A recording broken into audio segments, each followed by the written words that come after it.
How to schedule Reels on Instagram from PC. Want to schedule Instagram Reels without using your phone? Let's walk through how to do it directly from your computer. So, step 1, use Meta Business Suite. Log in with your Instagram business or creator account linked to a Facebook page.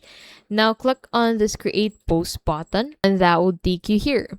So in here, you can go ahead and upload your reel by clicking on this add photo or video. So make sure that that reel is downloaded on your local drive. Click on it and it would be uploaded in here. And then add your text for that reels.